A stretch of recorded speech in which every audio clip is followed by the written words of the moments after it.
Welcome to LOA Today. Walt Thiessen and life coach Cindie Chavez here. Today is Wednesday, February the 20th, 2019. It's 4 p.m. in New York, 1 p.m. in Los Angeles, 9 p.m. in London, and Sydney, Australia. It is 8 a.m. wherever you are in the world. Thank you for joining us to another episode of LOA Today, your daily dose of happy, twice daily dose of happy, actually. And I'm pleased to be talking with Cindie Chavez once again because we're going to be doing Neville. It's Neville Day here on LOA Today. That's always a fun day during the week. We were catching up before the show and found out that things are going well at your end. So that's good to hear because, well, it's been the word of the week for me this week. I did finally get back to it. I wish I had known about your remedy before I had to do all that, but I got there. You know, it's almost like you got there. Don't worry about the root, right? Right. That's really the bottom line. And I was also in a Facebook conversation with a young woman named Amu. I can't remember what her last name was. But she raised the question about resistance and what resistance is, and more importantly, how to get rid of it. And Amu, I think you're listening. I'm seeing people stream in. I think you're probably listening. So we're going to address that question now. And Cindie, when I mentioned it to you before the podcast, you said, that's my favorite question. Why is that your favorite question? Well, I love this question because if we can let go of resistance, then everything will, that's the obstruction to alignment is resistance. Absolutely. Right? So if we can learn how to, one, be aware of resistance, because sometimes we're resisting and we're not really conscious of it, I think. Mm-hmm. You were just talking about coming down with the flu. Right. And like taking this amount of time to even recognize, oh wait, what am I doing here? I'm a deliberate creator. Right. I can have some impact on that, right? Exactly. So it's like that happens with all sorts of resistance where all of a sudden we realize that we're resisting. So if we can become aware of it sooner and then learn how to let go of it. But in order to do that, we have to figure out what it looks like. Yes. And a lot of times I think we get the idea that resistance is like saying no. Especially because of, now we have a whole, we have a use of that word in politics, right? The resistance. Oh, yeah. Or if you want to talk absolutely. about Star Wars movies, right? We have the resistance. Yep. Right? So it's like a movement and it's like, and generally speaking, when we think of the word resist or resistance, it's that we're saying no to something. No, I'm resisting that. No. But I just turned my my video off. Your video. Yeah, I just turned it off. Let me see if I can fix it. Okay, that should work. There's another type of resistance, and that is when we're saying yes to something. And I don't mean in an allowing way, but in a way that we're attached to a specific outcome. Mm-hmm. So in Buddhism, there's a blessing, if you will. It's one of the 4 immeasurables that basically translates to say, may you be free, may you be liberated from attachment and aversion. And to me, those are both types of resistance because we're either saying like, no, I don't want that. No, I don't want that. Or we're saying, yes, it has to happen this way. I want that. This has to be that way. Right? And both of those things are resistance. They are. And resistance blocks the flow of what we're trying to align with. Right. We think about the path of least resistance is the path in nature. Yep. The path that water takes. The path that electricity takes. I think we've talked about this before, so you may even have some other examples, but when we can let go, and the easiest way I know to do that is one, first recognize it, and then be okay with whatever is. Mm-hmm. That's hard to do when it's something that you think you don't want, like the flu. Or if it's something that you think you really, really want and doubt that it's going to show up, either way. Right.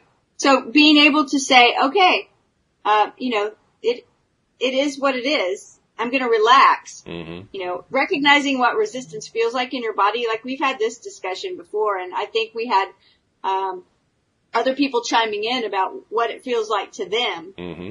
For me, I often can feel just like a constriction in the core of my body, sort of in my solar plexus. And sometimes it's really subtle, but I recognize it's there when I'm, experiencing a lot of resistance. My body has taught me that I can't really count on the subtleties. My body usually hits the core with a 2x4 to make sure I actually feel it.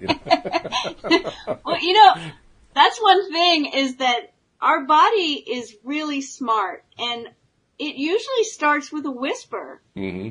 But if we don't hear it when it's whispering at us, it starts shouting at us. And the shout usually is painful, right? Seriously. Very true. Very true. So if Amu is there and listening and can access the chat, I'd be interested if that answered the question. And if anyone else has anything to add, I would love to have you chime in. Well, Jeffrey actually asked a follow-up question. I haven't seen anything from Amu yet, but we'll give her a chance to type something in if she wants to. But Jeffrey says, are our brains equipped to recognize the path of least resistance? Well, that's a great question. I mean, I think, yes. I think they are. But equipped is one thing. Hardwired already is another. Yes. Right? Because we've talked about this before, like, when you go out of town, your brain actually changes when you're in a town that you're not familiar with, mm-hmm. as opposed to when you're in your hometown, going from home to work to the grocery, wherever you go. The places that people use this expression, they're like, oh, I know this neighborhood like the back of my hand, right? Right? And they can navigate it, and if there's I was recently visiting my son, and the neighborhood that we were going to had all this construction. So he was like, just come to me and I'll drive. Why? Because he knows the neighborhood, and it doesn't matter if there's construction. He knows how to go another way. And when we're in an area where we're comfortable, and I don't just mean geographically, I mean metaphorically too, things just flow real easily, but there may be resistance that we live with all the time. Mm. And so when we go out of town, physically go out of town, our brain is on a different kind of like high alert. It's paying much more attention because we don't know the streets and we don't know where we are, and we have to pay attention. So I think that the question about are our brains equipped to know the path of least resistance, I think the equipment is all there. Yep. It's how we use it. And so sometimes we don't know the path. We don't know what the path is. And we have to, that saying about when you're driving on the highway, that your headlights only shine a certain distance, and that's really all you can see is a short distance ahead of you. Right. Mm-hmm. I think it's kind of like that. Like, mm-hmm. we feel our way, and when we get used to recognizing resistance, we notice when it's there, and we learn how to relax already. True. Like, take it easy already, and recognize, pivot ourselves to thinking better thoughts and to thinking about what we want instead of what we don't want. I think I can even extend that metaphor a little bit, because if we can relax enough to allow the information to come in, as a night driver, a person driving at night, that's often a difficult thing for people, driving at night. And mm-hmm. people often get very tense about it, and the ones who remain tense, they find it to be a trial for all of their lives. But if you can allow yourself to relax, your night vision starts to kick in after a while. And so even though you can't see really clearly all the way down the road, you can see the 200 yards that your headlights cover. But beyond that, you can start to make out kind of images, kind of like outlines of stuff. And I think that's kind of a good metaphor for what happens as we learn to see that path of least resistance in our lives heading forward. We can't necessarily see it clearly, but we can start to see the outlines of it a little bit. I think it's a great metaphor, because the more we relax, the more the more we can take in, the more information we can take in. I've mm-hmm. actually suggested that to people before when they didn't know, like, I don't know, right? It's like, I don't know what I'm, supposed to be doing or whatever. I don't know my next step. And I've suggested, okay, so make the intention to be aware of information. Mm-hmm. Just open your mind to information so that you can know your next step, whatever it is. Right. And relaxation, that's another part of that, is just, mm-hmm. I like that metaphor a lot. It reminded me of, we have hurricanes down here where I live. Oh, quite a few. about 10 years ago, we had a pretty big hurricane and we didn't have any power. And so at night, my son and I were here with no power, and it was, no lights, no street lights. So it's just as dark as it could be. Right. And we had one candle. So we took the candle and we put it in, I think we put it in the bathroom. And we came back out and we paid attention to how much time it took because we couldn't see anything. We couldn't see our hand in front of our face. Yep. And in about 2 hours, we actually were marveling that we could see pretty well. Enough. So we got up and walked into the other room where the candle was, and it almost blinded us. It was just one candle in the room. It seemed so bright. Sure. So it's all perspective, and it's the same way with resistance and with learning how to relax and be aware of what your body's telling you. It's all really important stuff. And it will change your experience, just like that changed my experience. Like, we didn't do anything. We just sat there and waited. Mm-hmm. Exactly. So, pretty cool. Yeah, no, I agree. And you mentioned driving and resistance all in kind of the same story there. There's a story that I've told in the past, but it's a really good example of how resistance can affect driving, not let alone driving with 200 yards of headlights, but just driving in general.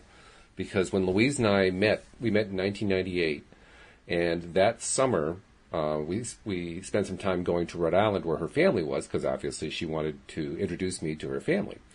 And I'd actually met them once, and we were on a second trip. It was in July. No, it was August. I'm sorry. It was in August. And we went down to the shoreline. I mean, obviously, if you're going to be in Rhode Island on the shoreline in the summer, you go down to the beach. That's what you do. Of course. So we went to the beach, and it was great. We had a nice day. And at the end of the day, now I had just bought this car about the same time that I met Louise. It wasn't a new car, but it was new for me. And it was a really nice one. I was really liking it a lot. And so Louise said, who I've just known for about 2 months now, says, I know this road better than you. Would you let me drive it? So I'm instantly faced with a little mini crisis because my new girlfriend, who I like really, really a lot, is asking to drive my car that I just got. And I haven't even seen her hardly drive yet. So I don't even know what to expect, right? This is like a little bit of a test, I think. And I can't say I totally passed the test, but it wasn't a failure either, as you'll discover in a moment. Because, now this was long before I knew about law of attraction. And I swear to God, the words that came out of my mouth when I finally answered her was fine, just don't get into an accident. I don't think I have to explain the next part of the story too well, but... Needless to say, about 10 minutes down the road on a highway that was absolutely devoid of cars, one car coming in the opposite direction pulled in front of us, stopped in the middle of our lane, and we slammed into him and had an accident in the middle of an empty highway. It wasn't Louise's fault at all. And boy, did I later on, what I knew about what law of attraction was, I realized what was going on, because talking about resistance, when I handed her that key and said, just don't get into an accident, I had this pain in the pit of my stomach, this tightness. Oh, wow. I had all the indications of resistance going on, but I didn't know what to listen for. I had no idea that I should be paying attention to that was important, that I should do some relaxing. I had no idea whatsoever. But all the indications were right there. And when I said that it was not exactly the best move I made, it actually turned out in one way to be a great move, because the accident was the other person's fault completely. Their insurance company admitted it. We ended up getting a new car, an engagement ring, new bicycles, and a complete payment of all of our wedding expenses from that accident. Oh, wow. So, good luck, bad luck, who knows? Good luck, yeah, exactly. That's what it was, yes. So, on the one hand, I don't recommend anyone go through that in order to pay for their wedding, but on the other hand, you learn things, and good things can come out of what seem to be bad things. That's a great story, by the way. Oh, oh my. The Jeffrey words also, that come out of our mouths. Yeah, no kidding. Jeffrey also asked... Shelley had a line. She said, I think when we get really good at having faith, we are better able to let go and allow. And that's a really good point, because that's really what law of attraction is about. It's having faith in what, especially at first, seems to be completely nebulous and completely outside of anything we can pin down any fact to. That's tough. Right. I mean, that's what faith is. Yeah. It's totally not evidence-based. It's totally just saying, I'm going to look past all of this contrary evidence, and I'm going to still believe that this is going to happen. It's not an easy thing to do, but I agree. I agree with that statement that the stronger our faith gets, and part of that is practice and experience, right? Like you had this story that you just told, and I promise, you know, if you're in the same situation again where someone says, hey, can I take your car? And you're going to be like, oh, wait, I've been through this before. I know this one. I know how this one goes. Right. I know. Yeah, I'm going to change my answer and pick door number 2 this time. Right. It's different. Yeah. So part of it is just, you have to go through these things to learn. It's part of the learning process. You know, that whole idea about we learn from our mistakes. I mean, you know, I don't really believe there are any mistakes. And the reason why is because we are learning. It is a process. So. And look what good came out of this mistake. We paid for our wedding. I mean, that was completely unexpected. You know, unbelievable. It was crazy. So, even a mistake turned out to be not so bad, which means you're right. It's not really a mistake. It's just, I like the way Louise says it. It's like taking a different route from what you expected to your destination. And that's really what it is. Somebody brought up, it might have been Jeffrey. I can't remember. Somebody a week or so ago brought up Ram Dass and some of the things he said, and it brought to mind the quote from me about we're all just walking each other home. And hearing you say it, it's like we're all just walking each other home, and we're all going a different route than we thought we were going to go. This is true. Yeah. Completely different. I think that's also a key portion of what faith really is. At first, when I was trying to learn faith and trying to apply it, I was doing it against the background of my own misbegotten introduction to faith through organized religion and my own rejection of all that. So I had a definite bias going on there. But as I look on it now faith is more about having the confidence of, I don't necessarily know how it's going to work out, but it's sure going to be fun to watch. I love that. And yes, that's the thing right there, is that we talk about the hows all the time. Mm-hmm.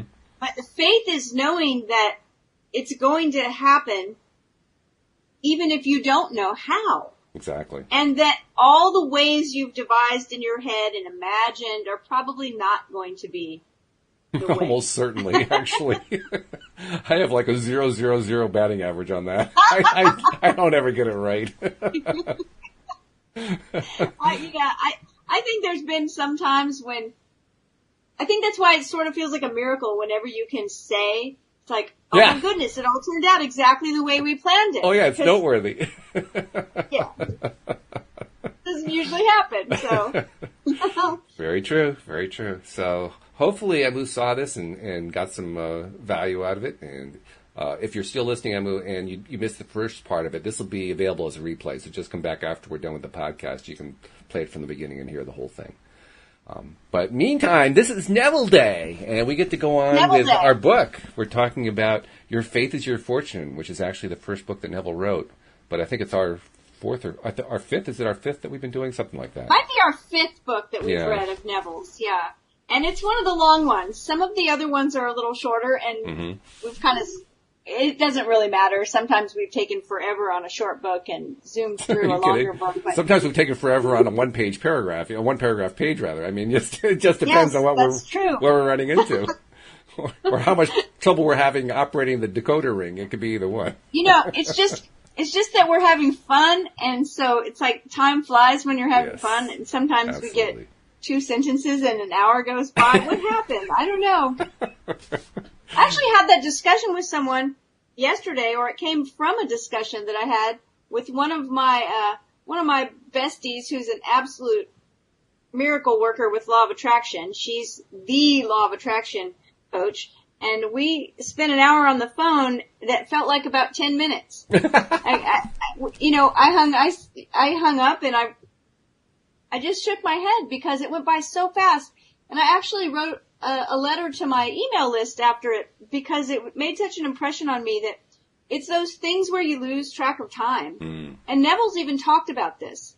It's the things that you do, whatever they are for you. For me, it can be painting or reading a really good book or knitting or talking to a friend or hanging out with my husband. But sometimes the time goes by so fast and I realize that's when you're in alignment. That's true. It's like my version of time travel, right? It's like, what just happened to that hour? Right. And you know, when time flies when you're having fun. Mm-hmm. And when you're not having fun, sometimes it doesn't fly so fast. Not really, no. I'm still trying to learn how to reverse that. It seems to me that I should be experiencing a lot more time in the fun place, and that should seem like it just goes on forever. It just is endlessly fun. But I haven't quite learned that trick yet.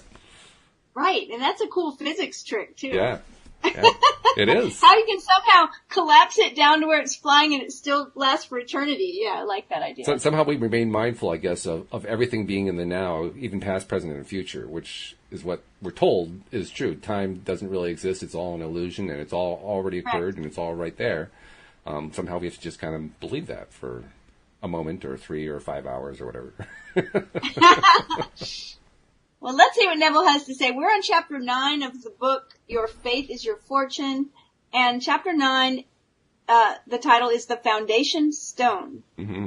He starts out again with a scripture. I'll make the quick disclaimer to remind us all that when Neville uses Christian scripture, and when he talks about Jesus Christ or he talks about God, and some other things as well, but he defines those words as meaning either your consciousness or your imagination. Right. Which is a big change for what some of us learned these words mean. So I just want to always get us on that track as we start, because in this particular book, he leads off with a Christian scripture almost every chapter. Everyone. So he says, he's quoting 1 Corinthians, and he says, "Let every man take heed how he buildeth thereon. For other foundations can no man lay than that is laid, which is Jesus Christ. Now if man build upon this foundation gold, silver, precious stones, wood, hay, stubble, every man's work shall be made manifest, for the day shall declare it." And then he goes on to break this down for us. He says, "The foundation of all expression is consciousness. Try as man will, he cannot find a cause of manifestation other than his consciousness of being. Man thinks he has found the cause of disease in germs, the cause of war in conflicting political ideologies and greed. All such discoveries of man, catalogued as the essence of wisdom, are foolishness in the eyes of God. There is only one power, and this power is God." And then in parentheses, he says, consciousness. It kills, it makes alive, it wounds, it heals, it does all things, good, bad, or indifferent. And I've made a lot of personal progress, I have to say, because of this one section here. When we first started reading Neville, this section would have thrown me like crazy because of what the double meanings, what the substitutions mean and so forth. Now, I find it to be really quite fascinating because of what he refers to specifically about these causes of disease and of war and political struggles and greed and all that kind of thing. And then he qualifies saying, no, it's actually all the power of God, which is consciousness. And there's a really interesting irony there because all of those things come from consciousness. So they're really true, but what he's saying is they're not the origin. They originate in the consciousness. And if you understand it that way, now you get a different perspective on all that stuff. And that perspective really does shift when you look at it. Well, at least it does for me. When I look at it that way. Too. Does it for you too? Yeah. Yeah. Because when I see it that way, I see, for instance, the whole thing about germs causing disease. And I look at modern medicine. Modern medicine has made amazing strides. And yet, from this larger perspective of consciousness, now I can understand that as many strides as modern medicine has made, there's so many more to make. They're exciting. The future is, ripe with excitement.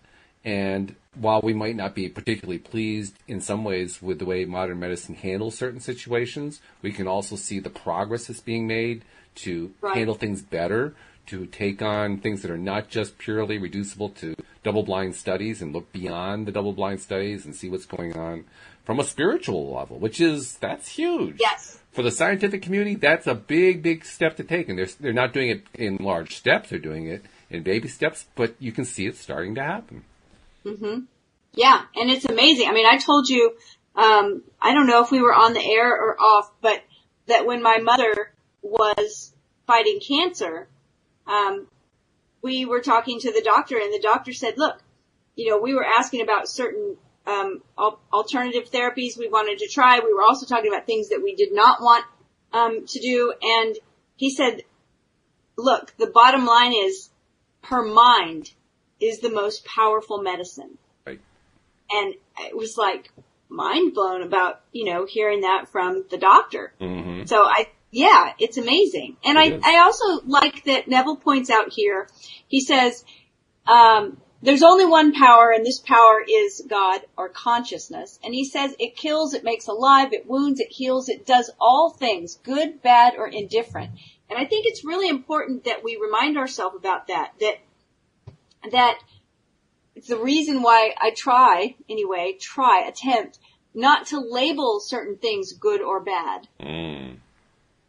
Especially when we get into the emotional realm, and especially because in law of attraction circles, there's also a lot of thought about, that's a bad thought or a bad feeling, you don't feel that, or you shouldn't, it's like, no, feelings are just feelings. There aren't good feelings and bad feelings. There are feelings that feel comfortable and feelings that feel uncomfortable. Mm-hmm. But good, bad, indifferent, our consciousness is creating all of it. And I think that's a real key distinction to remember. I've had plenty of opportunity lately to gain, or in some cases regain, perspective when dealing with people who don't have this understanding yet. So while we just acknowledged that medicine, for instance, is in its own way starting to take small steps toward this direction, and it's exciting to see that, just the other day I saw a post by somebody who very sadly had been physically abused by his father when he was small, and was very angry about it, carrying a lot of anger about it. And he had gotten into an Abraham group and was trying to, I think he was basically there to start fights. I don't think he really was looking for help. He had this huge amount of anger, and he just wanted to fight anybody who said there was anything that could be done to overcome the fact that he had been abused by his father, and fight anybody who wanted to say that, you're the one who's hanging on to the anger and all that kind of thing. He wasn't having any of it. And it was a real reminder, when you run into somebody like that, it's not the end of the world. It just means they haven't gotten to a point yet where they're ready to make any kind of changes. And it's all going to work out okay. But it's also hard to remember that when you're seeing somebody like that, just, really going off the deep end. Well, and the anger is there because it's giving him some really important information. Absolutely. Right? And sometimes we have a strong emotion. It's always trying to give us some kind of information, and we don't know how to process it. We don't know what to do with it. And in the case of anger, that's one thing that I know especially for girls and women, but probably for little boys and men as well, is that it's one of those emotions that gets labeled bad. Mm-hmm. Like, we feel like we are not allowed to be angry. Oh, absolutely. And it's a bad thing, and you need to stop that, don't act like that. And so we're never really taught how to process anger. Absolutely. And anger is a really valuable emotion. And so that's one of the things that I wish were taught, in grade school is, instead of just, don't behave like that, that's bad, be nice. If you can't say anything nice, don't say anything at all of that kind of stuff. If we would actually recognize anger, sadness, grief, frustration, all these emotions that get put in the bad category and get told to stop that, don't do that. If we could just learn how to process them in a healthy way, then we wouldn't have that kind of situation. But this sounds like a person that's got so much anger, it's just got to come out. Mm-hmm. And how does it come out? It comes out by fighting back. Yep. Starting fights and it's so, that's one of those things. I have a heart for like helping people learn that it's okay to feel all those things that don't feel good. It doesn't mean it's okay to have an inappropriate outburst with those things. It's not okay to display those emotions in an inappropriate way. But it is okay to feel them. But that's the learning curve, I think, is learning how to process them correctly so that we can let go of them and have less resistance. Because all of those things cause resistance. And at the same time, also, it's important to recognize that it's not okay for him to have been treated that way when he was a kid. I mean, clearly that was just plain wrong. That was horrible. Right. He should never have had to that. And that's what that emotion is saying to him. Right. Right? Yeah. So Neville says that man moves in a world that's nothing more or less than his consciousness objectified. Not knowing this, he wars against his reflections while he keeps alive the light and the images which project the reflections. Kind of interesting in light of what we were just talking about. Mm-hmm. Then Neville says, he quotes John 8:12 saying, I am the light of the world. And he says, I am, consciousness is the light. That which I am conscious of being, my conception of myself, such as I am rich, I am healthy, I am free, are the images. Now you see, in this person's case, and in a lot of persons' cases, I am a victim, I was abused. That's the story. That's my story. And that's the projection. And it's the truth. I'm not saying it didn't happen. Oh, yeah. But that's the story that keeps those reflections coming back and causing us to war against them because we don't want that, right? Right.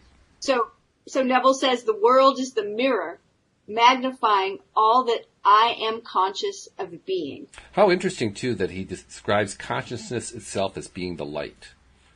I don't think I remember hearing anyone describe consciousness as being light. But it is. It has to be. How could it be anything else but? I'm trying to think of this book. And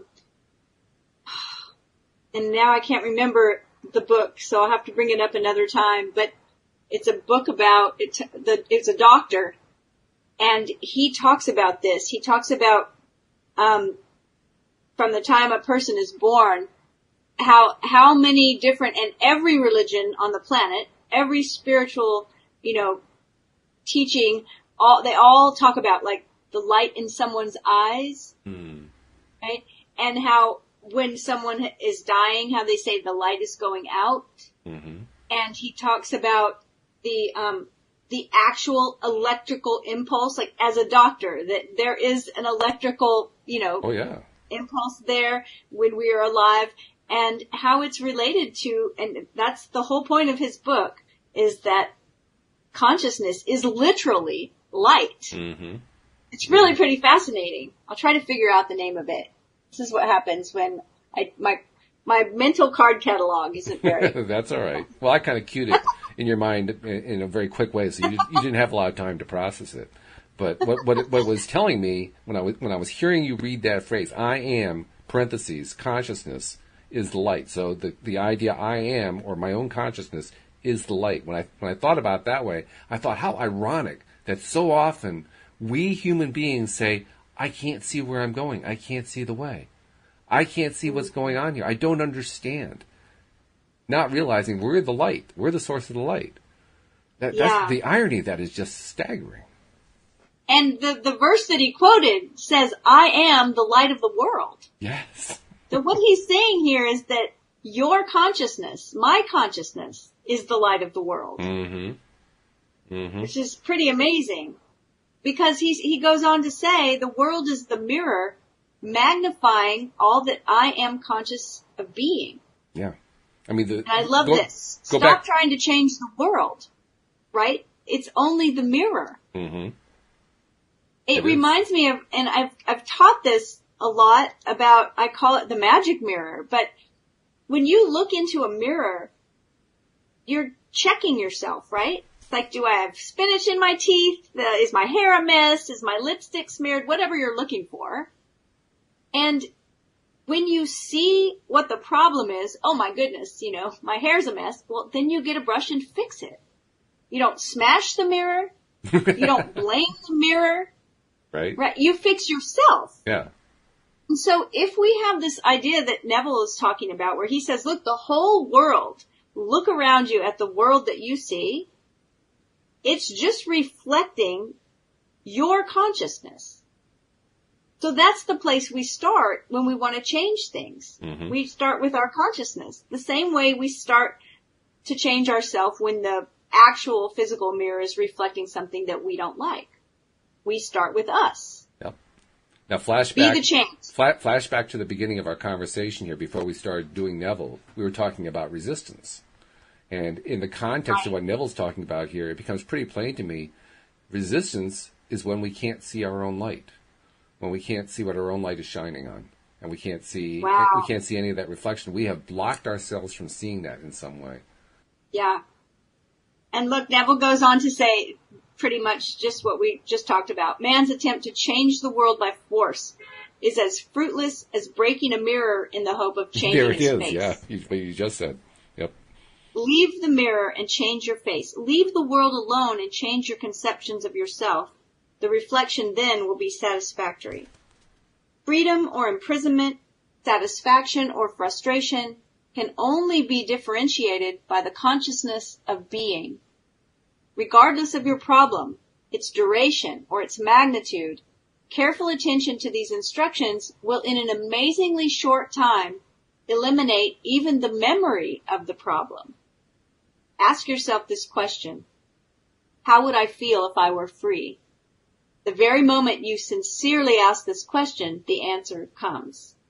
Now, I think an interesting thing, I'm trying to remember what Neville book it was that we did, and I can't remember which specific one, but we read at least 3 stories, maybe more, of people that were using Neville's work to manifest something that they wanted to deliberately create, and each time it was 3 weeks. Do you remember that? Oh, that's right, yes. Yeah, 3 was the magic number, yes. We were like, did you hear that again? 3 weeks, 3 weeks. It's like, we got so excited because we had this idea. It was like, we can pretty much create anything we want in just 3 weeks. So I think it's funny that Neville is saying here, regardless of your problem, its duration or its magnitude, careful attention to these instructions will in an amazingly short time eliminate even the memory of the problem. It's especially funny because yesterday in particular, both in the morning with Steve Rowell and in the afternoon with Alex King, both those conversations we ended up talking about how there's also the negative side of this idea of 3, because we have the saying that bad things happen in 3s or deaths happen in 3s or something like that. And what we were observing is that every time that we assert something like that, it takes 3 weeks, or bad things happen in 3s, or all this kind of thing, we're basically setting a limit and saying to the universe, this is what I'm expecting. And the universe says, your wish is my command. Here you go, 3 weeks, 3 days, 3 times. And so the universe is like, I was going to do it in 2 days, but if you want to wait 3 weeks, all right. Spoiled again. Yeah, right. So Neville says no man can tell another the satisfaction of his desire fulfilled. It remains for each within himself to experience the feeling and joy of this automatic change of consciousness. The feeling or thrill that comes to one in response to his self-questioning is the father state of consciousness or foundation stone upon which the conscious change is built. Now, I think this is the first time I've heard Neville use this phrase. The foundation stone? The father state of the father state. Oh, okay. Because he talks about, we were studying Neville talking about consciousness in a male and female kind of way, like the subconscious is feminine, the consciousness is masculine, and all of that. And he even went on to say, this is just a metaphor to help you understand. Right. It's all really part of the same thing. Right. For him right here to say that when we have a feeling of a thrill in regards to us asking ourselves this question. So if I ask myself, Cindie, what would it feel like to feel free? Mm. And when I get a thrill that comes as a response to me answering that question, he says, this is the father state of consciousness, or the foundation stone upon which the conscious change is built. Do you have any sense about why he does that? I think that's really interesting, because I've had this experience. But why does he choose to call a gender parent, father? It could have been mother, I guess. But why does he choose to use a parent as the metaphorical concept here? Do you get a sense of that? In my sense, it would be because we're creating something. Okay. So, and it's interesting that you said, could it be a mother? I mean, as far as I'm concerned, it could be either. Yeah, I think so. I probably prefer mother. Well, especially with modern sensibilities, because these days, if it's a woman having a thought, then it would be the mother. If it's a man having a thought, it'd be the father. It'd be, just, that's the way we do it these days. But at the time, that was probably the way they would do it. But I think he's using it because he's going back to these scriptures about the Father and the Son and the foundation. Mm-hmm. And so, right. And so but he's telling us that that's the very beginning mm-hmm. of it. And the thing I love about this is that he used this, the feeling or thrill mm-hmm. that comes to one in response to his self-questioning. It's like, I know I've had this experience lots of times, is that I've asked myself something about what I wanted. And I may go through a period of time where I can honestly say I'm not sure. I don't know. I want to know. I'm trying to figure this out. But when I get honest with myself and I really decide, oh, you know what? I do know what I want.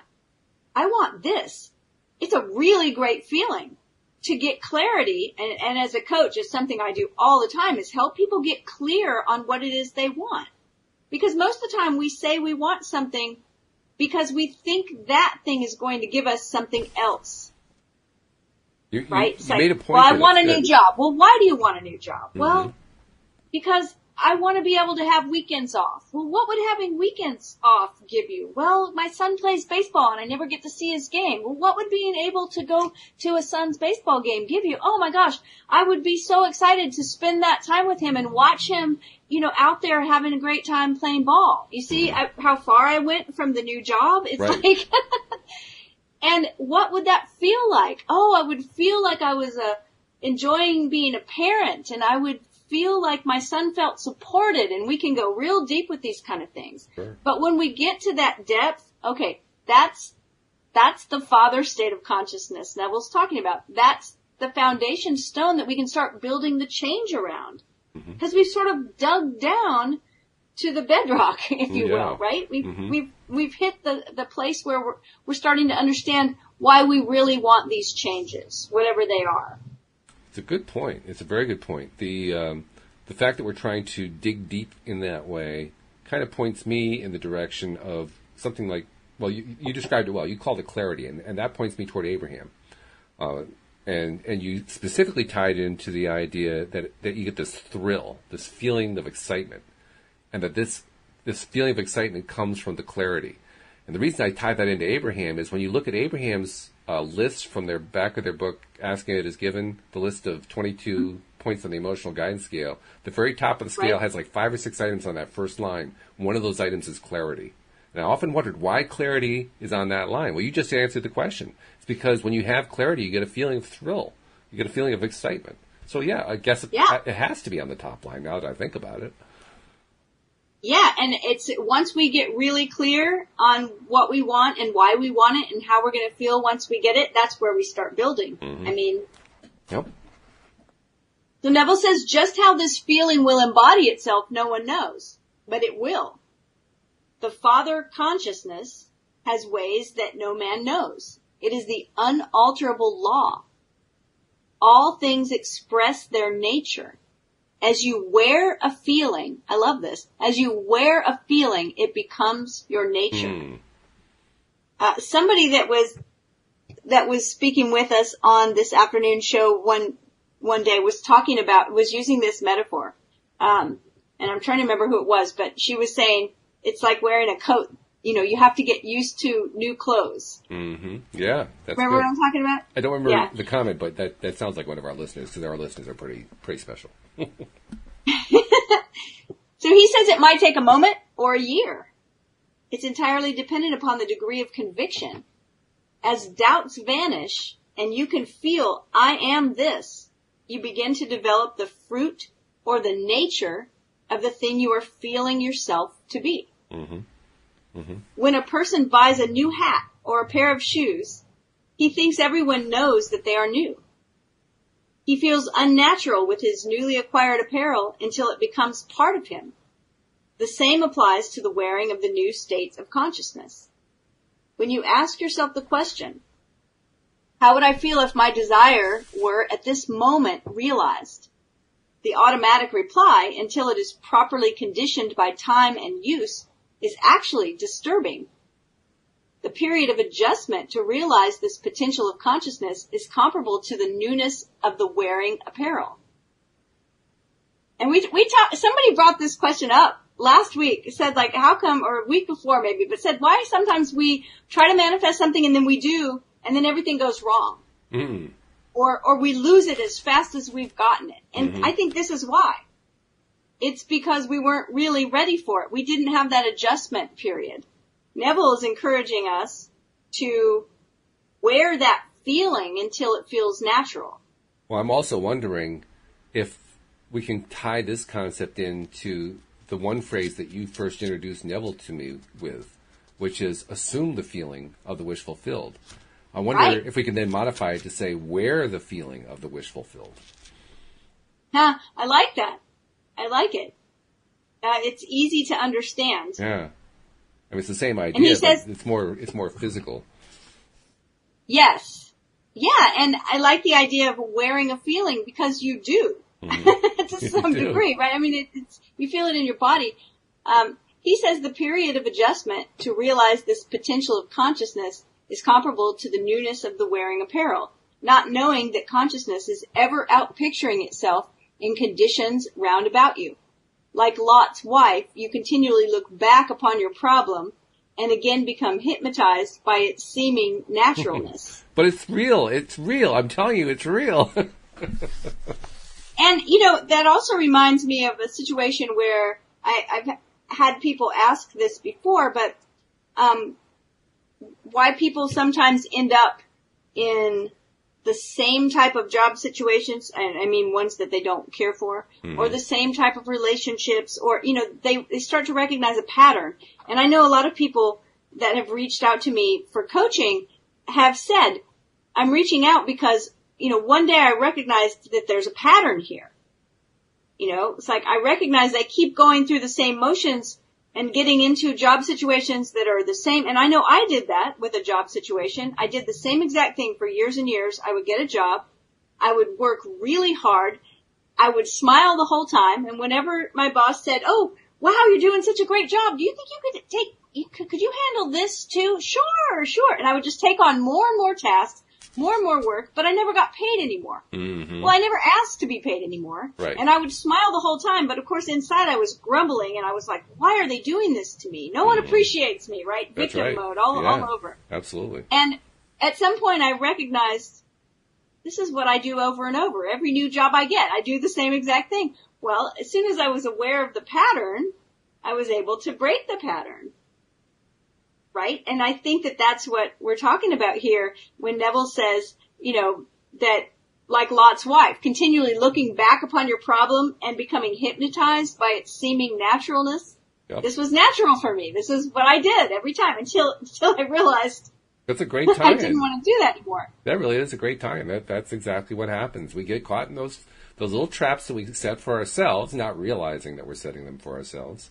Oh, yeah, it was all on me. But so often, like you were doing in that situation, not only were you pointing the fingers at why don't they treat me well, but you were doing what Abraham says. You kept taking yourself wherever you went. So you just kept reproducing it over and over and over again. You know, it's like, I'm leaving this job. They don't appreciate me. And I go to the next job and it's exactly the same. Right? Oh, exactly the same. But we see people do this with relationships. We see people do this with cities. I hate this town. I'm going to get out of here. And they move to another town. They're like, it's just like the last town. Meet your new boss. Same as the old boss. Yeah. Yeah, Peter Townsend did have moments of clarity in between drugs. So Neville says, heed the words of Jesus, parentheses, he has the word salvation, leave all and follow me, let the dead bury the dead. What a combination. I mean, where else but Neville Goddard can you find a combination of verses like this? Nowhere. Your problem might have you so hypnotized by its seeming reality and naturalness that you find it difficult to wear the new feeling or consciousness of your Savior. You must assume this garment if you would have results. The stone, consciousness, which the builders rejected, would not wear, is the chief cornerstone, and other foundations can no man lay. So that sounds to me slightly unnatural. He's using the word natural just because it's not generally the way we speak. Mm-hmm. But he's saying just what you said before, which I really loved, is that wear the feeling of the wish fulfilled. Mm-hmm. Wear it until it feels natural. It probably won't at first because it's not where you are right now. Mm-hmm. But the more we can get used to it and get used to that feeling so that it is natural, I think looking back and recognizing patterns is, you know, that thing that you're always complaining about, that thing I'm always complaining about, that's probably part of the pattern. Oh yeah. Annoyingly so, I have to say. Now he also slipped another concept in there, and I think it's one we need to get out the decoder ring for. He slipped it in at the end, the second to last, or third to last paragraph. He talked about the new feeling or consciousness of your Savior. And in Christian terms, Savior has a very specific meaning, has a very specific connotation. And so we need to address, does he have the same connotation here? Or is he meaning something completely different? So what exactly does he mean? That's a pretty big difference right there. Well, once again, this is a place where Neville is talking about your salvation being freedom from whatever it is that you're trying to get free of. Mm. And what saves you from that? Your consciousness. Right. So your consciousness is, once again, is your salvation. That's it. It's not, and we all look outside of ourselves so many times. Mm-hmm. If we just had a different president. Yes, if right. I just had a different boss. Mm-hmm. If I had a different neighbor. Mm-hmm. If someone would just do this for me. If whatever it is. And yet Neville is saying, no, it's no one else is going to save you. This salvation that you're looking for, the Savior that you're looking for, is actually your own consciousness. Mm-hmm. That's what Neville's saying. And that's big. That is an important thing to note. It's also an important difference to understand between what Neville teaches and what the church typically teaches, because it kind of reminds me of the story that I've told about how when Louise and I lived in Virginia, the town we lived in, Warrenton, was a pretty small town, 25,000 people, but it did have a small downtown area, and that was part of my walking path. I would walk 5 or 6 miles a day, and part of that trek was through town. And one particular day, I'm walking through town. I could still visualize this one little short street, main street, that I would walk down, and there was this one church. I think it was an Episcopal church on the right-hand side. I'd walk past it every day, doing it about 5 miles an hour. I was moving right along. This one day, there's a guy out front, and you can just tell he's stopping passersby. And I'm thinking to myself, oh, great. He's going to try to save me, you know. He's going to try to preach the gospel to me. He's going to try to do something like that. But, okay, I just kind of relaxed. I figured I'll just keep walking and let him try to keep up with me if he can, because I move pretty quick, as you can imagine, given my height, you know. So he came up to me. I said, well, if you want to talk to me, you're going to have to keep up with me. So he tried. He's pacing along like I am. And he gets really excited, and he says to me, are you saved? And without even a flash of thought, I said, well, I've never been lost. And he just stopped. He just stopped because his idea of saving didn't match anything that I had in mind. I didn't have anything like Neville had in mind. I didn't have a clear sense of what saving was for me. I didn't have any clear meaning for it. And that's why I could just rattle off like, well, I was never lost. But he didn't know what to do with that. And the fact that he didn't know what to do with that shows to me how limited the church's understanding of saving is. I think Neville's is a much broader and much more comprehensive examination of the word. And it has absolutely nothing to do with anything that the church is saying, which is why I'm constantly making like this, disclaimer at the beginning of a Neville chapter, because it's so far from what any of us would have been taught that these verses meant. And I say that because the verses are from a particular belief system. Absolutely. And I know what that belief system teaches. So it's their book, and they can teach it however they like. Right. So I'm not saying that, but just to say that Neville's understanding of it and Neville's, definitions, his explanations, his exegesis, if you will, is very, very different. It's very esoteric. It's very metaphorical, and it has to be understood, or else you don't understand anything Neville's trying to say. None of it would make sense. What I'm leading up to with that experience with the guy who I stopped in his tracks because I didn't answer the question in a way he was used to hearing the answer. Because he thinks everyone is lost. He thinks everybody's lost, absolutely. Right. But if that guy had, instead of coming up to me and saying, have you been saved, if he had said to me instead, has your consciousness learned how to save itself? He would have stopped me in my tracks, because that would have been completely different from anything I'd ever heard of before. And now he would have had my attention, like, what are you talking about? This sounds interesting. What? So that's my long-winded way of saying I really like the way that Neville looks at this, because it really does stop you in your tracks. It just makes you say, it'd be so funny if he happened to be this? listening to our podcast. Wouldn't that be cool? Yeah. That would be great. Great. I would love that. Yeah. If you are listening, please send us a note. Please That would be funny. I do want to make sure I get a couple of messages in, because I've been remiss in putting them in lately. So I'm making it my commitment this week to remind people, if you're not yet a subscriber, we want you to become one. We try to include the links everywhere that this is posted, but in case you can't find links in the description, just go to the homepage of our website at loatoday.net, and you'll find real big icons for you to click on. Depending on what kind of device you have, you click on the one for your device. It walks you right through the process of becoming a subscriber. And then all these episodes that we create come right to your smartphone whenever they're created, instantly. And then as you listen to an episode, when you listen to one that you like, hopefully you're liking all of them, but as you listen to one that you like, share the fact that you're liking it with people who you think might be interested, because that's how we spread the word, and that's how we get more and more people to get their daily dose of happy. Thank you to those of you who are already doing that, and we ask you to continue to do it. Keep spreading the word, and we just love our listeners, because they not only are they really advanced practitioners for the most part, but they're loyal and they're supporters. We really appreciate that.